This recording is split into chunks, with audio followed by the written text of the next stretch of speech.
Bismillahirrahmanirrahim. Ahmadu man istafa man syaa bil wilayah wa khassasa bihamdi asrar rabbaniyah wa damanhu bisayu ilahi bisabiqil inayah wa ala alihi wa sahbihi bisabilin nuri. Amma ba'du. Bapak Ibu hadirin wal hadirat yang dimuliakan oleh Allah Subhanahu wa taala,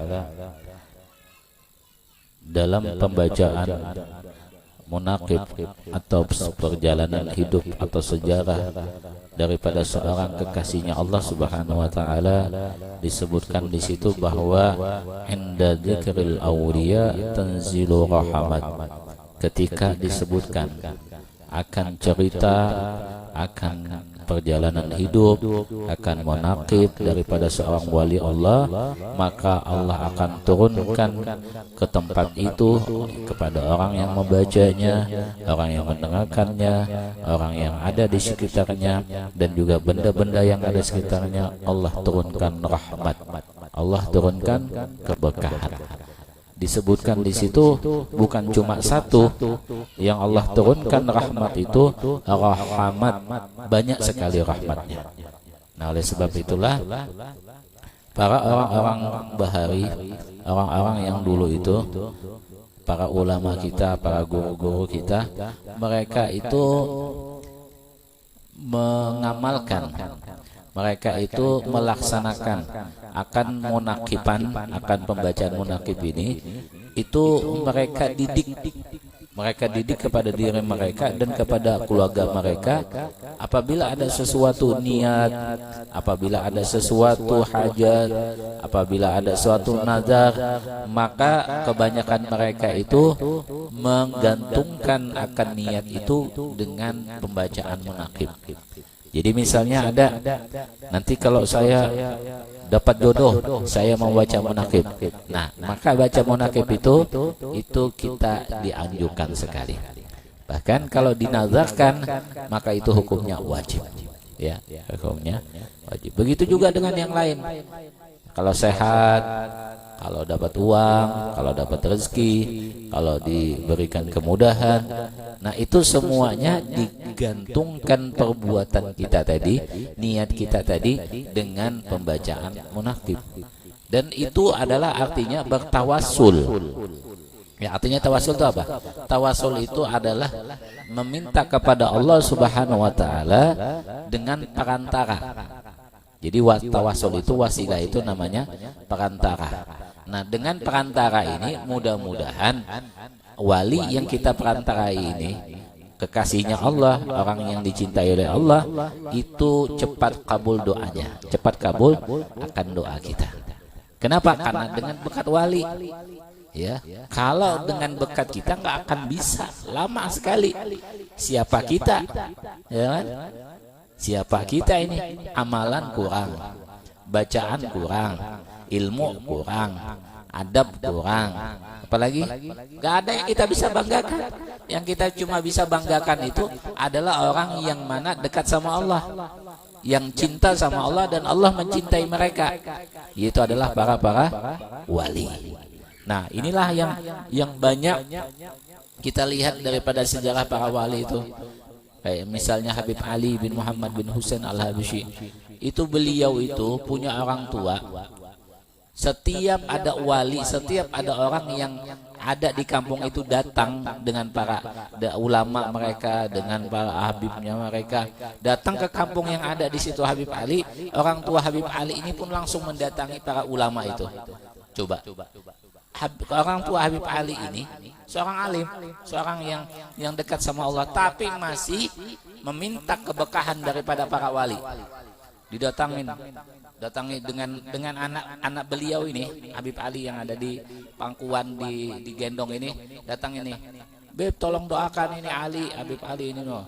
Datang lagi, pokoknya semua orang yang ada di situ didengar oleh orang tua Habib Ali bahwa ada wali yang datang ke kampung itu, langsung didatangi. apa yang terjadi dengan bekahnya para wali, dengan bekahnya pandangan para wali, maka Allah pun menjadikan Habib Ali itu seorang wali Allah Subhanahu wa taala. Bahkan saat ini sampai sudah sekitar berapa 100 lebih mau 200 tahun beliau meninggal, itu masih terasa buat kita. Masih kita baca akan maulidnya. Malam ini kita membaca maulid beliau. Ya, jadi bulan Rabiul Akhir tadi, Rabiul Tsani tadi, beliau wafat. Nah, tapi terasanya sampai saat ini kita merasakan bahwa Habib Ali itu masih hidup. Dengan apa? Dengan karya-karya beliau. Nah, ini yang penting sekali. Nah, jadi itulah para ulama-ulama kita itu, mereka itu membiasakan, mereka apakah kalau ada wali yang masih hidup di kampung itu mereka datangin. Kenapa? Dengan melihat mereka hati ini pun hidup. Dengan melihat mereka hati ini pun menjadi bekah. Dengan melihat mereka hati ini menjadi senang. Itu. Kalau mereka masih hidup. Tapi ada juga beberapa yang telah meninggal para ulama kita, mereka itu pun menziarahi akan makam wali ini. Pernah pada satu saat Nabi kita Nabi Muhammad Sallallahu Alaihi Wasallam itu pada malam itu tidak kelihatan. Dicari, tahu-taunya beliau itu berada di satu pemakaman yang ada di Baqi itu. Ya, beliau di situ berziarah. Ya, beliau di situ meminta kepada Allah. Mencoba. Ya, belum lagi para ulama-ulama kita pernah pada satu saat. Pernah pada satu saat para ulama kita ini berziarah. Ya, yang saya ceritakan kemarin itu bahwa pada zaman Habib Ali setiap bulan itu Habib Ali mengadakan pembacaan maulid di satu tempat yang namanya tempatnya itu Anisa. Jadi Anisa ini satu lapangan luas. Ya, satu lapangan luas yang mana banyak hadir pada saat itu dan tidak ada pengeras suara. Yang anehnya pada saat pembacaan maulid itu dari depan sampai ke ujung jamaah itu kedengaran suara daripada Habib Ali itu. Masya Allah, itu karamat beliau itu. Nah, ini pernah satu saat ada orang Siwun, orang yang tinggal dekat daripada Habib Ali. Pada saat itu tidak mau hadir di acara Habib Ali, tidak mau hadir. Mereka yang ini datang ke Zambal, datang ke makam namanya Zambal. Nah, di Zambal itu mereka orang ini mau berziarah. Belum sampai masuk ke pintu daripada pemakaman ini, itu ada seorang yang bajunya compang-camping, yang bajunya tidak rapi, itu mengkasap orang yang akan ziarah ini. Ini yang ziarah ini wali, yang ziarah ini adalah seorang ulama. Nah, pada saat itu katanya orang yang bajunya tidak rapi tadi mengatakan, mau kemana kamu? Saya mau ziarah ke dalam. Kata orang ini yang baju copang camping ini, ketahuilah bahwa semua penghuni daripada makam Zambal ini itu semuanya tidak ada pada saat itu. Pada saat ini tidak ada. Mereka sedang hadir di majelisnya Habib Ali. Mereka sedang pada saat itu, mereka yang ada penghuni daripada makam Zambal ini hadir semuanya di acara Habib Ali bin Muhammad bin Husain Al-Habsyi. Coba ya, orang para wali-wali itu kita ziarahin, disebutkan itu mereka itu duduk bersama kita dan menaminkan apa yang kita doa ini diaminkan oleh para wali. Nah, itu penting sekali itu. Nah, banyak guru-guru kita, kayak misalnya Abah Guru Sekumpul, kita lihat foto beliau itu sedang ziarah di makam Noto Igomo di Tenggarong. Ada di situ beliau ziarah. Coba dari Matapura, dari Sekumpul sampai ke Tenggarong, beliau ini datangin akan para makam daripada wali. Belum makam-makam yang lain lagi. Ya. Kita lihat fotonya juga, Guru Sekumpul pernah ziarah ke yang di Grogot situ. Nah, jadi kita bisa mengambil contoh daripada para wali-wali sebelum kita ini tahu bahwa mereka ini sudah berziarah. Ya, bukan cuma ziarah orang yang masih hidup, tapi mereka ziarah ke makam-makam wali. Ya, dengan adanya kita duduk di makam wali itu pertama sudah kita Allah ijabahkan doa kita. Artinya apa? Artinya Allah mudahkan untuk kita ziarah ke makam wali, dan insya Allah dengan mudahnya kita duduk di situ Allah akan ijabah dan Allah kabulkan doa-doa kita. Ya, dan sehingga para ulama-ulama kita, guru-guru kita itu sedikit-dikit ziarah, dikit-dikit ziarah. Dan kebanyakan daripada orang-orang itu, coba kita lihat, seandainya tidak ada corona, mungkin penuh. Ya, penuh yang ada makam-makam yang ada di Jawa sana, orang-orang Banjar. Ya, sedikit-dikit, nggak sampai seminggu 2 minggu ada ziarah, nggak sampai sebulan ada ziarah. Mereka pekerjaan mereka cuma petani, tapi mereka Allah berikan kemudahan. Setiap mereka itu mau ziarah ke Jawa mudah, ziarah jauh mudah, sampai ziarah ke Singapura, ke Malaysia, itu mereka lakukan, sampai ke Patoni. Patoni itu daerah Thailand sana. Patoni itu ada makam Syekh Abdul Somad Al-Palembangi. Itu di sana itu mereka ziarahin, mereka datangin, mencoba. Saking mereka itu ingin menalap keberkahan katanya, ngambil keberkahan daripada wali Allah Subhanahu wa taala. Nah, begitu juga dengan kita ziarah ke makam misalnya di Tarim sana. Berapa wali yang ada di sana, kita hadir, duduk di tempat itu, kita memohon kepada Allah, dengan berkatnya para wali Allah akan kabulkan doa kita. Ya. Saya itu kerjaan saya di sana, di Tarim sana. Itu alhamdulillah saya kemarin itu ditunjuk menjadi seksi tamu. Jadi setiap ada murid santri baru yang datang, itu saya tawarin, ayo mau ziarah, ayo, mereka kan masih uangnya masih banyak, ayo kita ziarah, biayanya segini, mobilnya segini-segini. Nah, jadi saya ajak, saya bawa mereka ziarah-ziarah, dan alhamdulillah saya itu banyak tahu makam-makam yang ada di Tarim sana. Ya, sampai rumah-rumah yang tidak pernah diziarahin sama orang, saya bisa ke sana. Itu artinya keberkahan. Dan disitulah kalau kita cuma belajar ke sana, belajar itu, kalau saya ini bekah dari belajar di situ dan bekah daripada para wali-wali. Ya, sampai disebutkan di situ bahwa dia memandang akan gunung daripada kota Tarim itu, mereka ini bukan memandang daripada batunya, tapi mereka memandang bahwa batu ini pernah dipandang oleh wali Allah, sehingga mata ini tersambung dengan para wali Allah. Mencoba saking segitunya.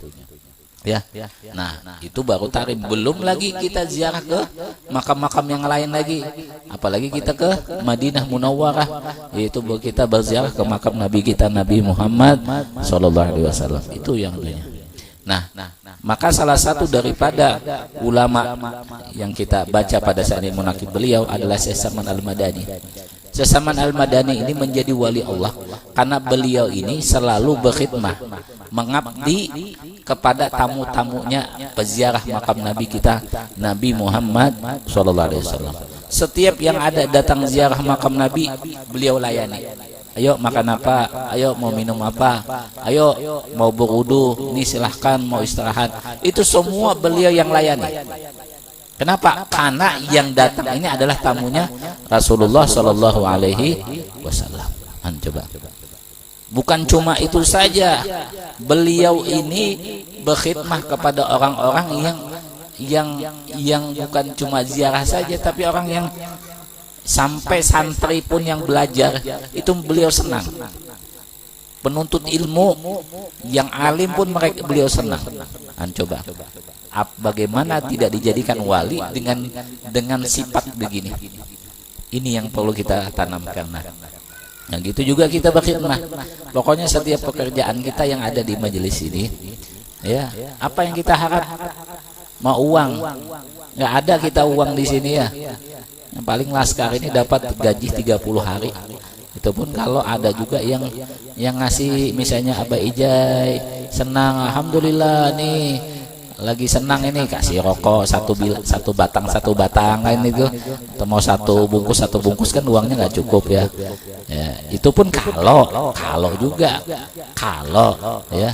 Nah tapi kita niatkan khidmah, artinya saya masang sound system misalnya, itu saya niatkan untuk khidmah. Ya saya merawat akan alat-alat, ya mixer, mikrofon, kabel-kabel, saya rawat semuanya.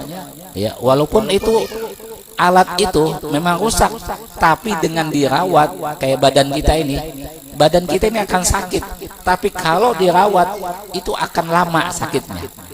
Begitu juga dengan alat kita, alat-alat sound system itu kalau dirawat dia akan lama baru rusaknya, tapi kalau tidak dirawat maka rusak juga, cuma cepat, ya kan? Kalau sudah rusak itu akan cepat lagi nanti rusak lagi. Ya walaupun banyak kita punya cadangan, tapi kan setiap perbaikan itu ada biayanya. Nah oleh sebab itu jangan sampai alat ini dijadikan alat yang ini sembarangan aja, jangan ya. Ini kita niat khidmah, disayang sebagaimana kita memiliki alat pribadi kita ya. Jangan langsung ya mixer itu, tahu mixer itu alat yang untuk pengeras suara itu karena ada lubang-lubang itu, kalau tidak ditutupin dengan kain itu akan masuk debu, walaupun kita itu tidak melihat debunya tapi masuk. Nah kemudian kalau di situ embun, maka embun itu akan menjadikan yang pasir itu menjadi keras, sehingga apabila kita goyang untuk mengencangkan suara itu akan kresek gitu, ya kan? Nah ini yang dirawat saking segitunya. Begitu juga dengan kabel-kabel, kalau kita gulung sembarangan itu kelihatannya dari luar tidak putus, tapi di dalam putus ya. Nah begitu juga dengan alat-alat terbang, alat-alat hadrah ini, kalau kita tidak rawat maka dia akan cepat habisnya, akan cepat rusaknya. Apalagi yang mana kulit daripada terbang itu kalau kena air sedikit pun dia akan langsung pecah. Itu yang itu. Jadi dirawat, karena alat ini dibeli dengan uang, walaupun uang itu tidak segala-galanya, tapi itu kan berniat khidmah kita ya, berniat khidmah. Begitu juga dengan alat-alat kameramen, dengan semuanya itu dirawat ya, karena nanti satu saat itu akan menjadi akan bekal kita, menjadi akan saksi bahwa kita pernah berkhidmah di tempat majelis ini ya. Itu yang kita harapkan ya. Nah, oleh sebab itu Bapak Ibu hadirin wal hadirat, ini satu faedah. Di dalam munakib ini disebutkan bahwa barang siapa yang dia punya hajat, kemudian dia kumpulkan orang banyak, kemudian dia itu memberikan makan, kemudian tahlil semampunya, dan semuanya pahala tadi dihadiahkan kepada sesaman, maka insya Allah niatnya, doanya tadi kabul mujarab, artinya cepat Allah berikan kabulnya. Nah oleh sebab itu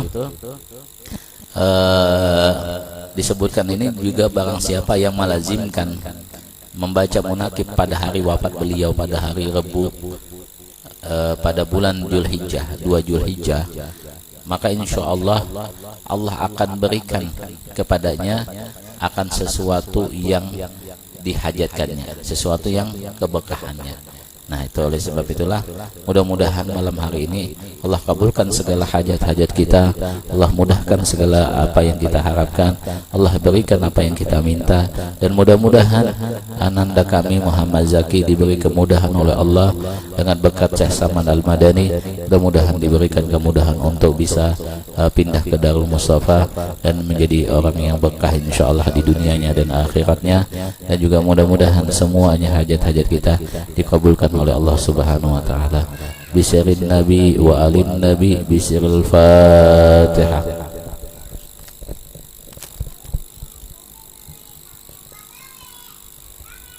Bismillahirrahmanirrahim. Alhamdulillahirabbil alamin. Wassalatu wassalamu ala asyrafil anbiya'i wal mursalin. Sayyidina Maulana Muhammad wa ala alihi washabihi wa baraka sallam. Allahumma nas'aluka salamatan fid din wa afiyatan fil jasad wa jadatan fil ilmi wa barakatan fil rizqi wa taubatan qabla maut wa rahmatan lil maut wa maghfiratan ba'da maut. Allahumma hawwin 'alaina bi sakratil maut wa najatan minan nar wa la bu'ana sabra rabbana la tuzigh qulubana ba'da idh hadaytana wa hab lana min ladunka rahmatan innaka antal wahhab. Rabbana atina fid dunya hasanah wa fil akhirati hasanah wa qina adzabannar. Sallallahu alaihi wasallam wa ala alihi wasallam.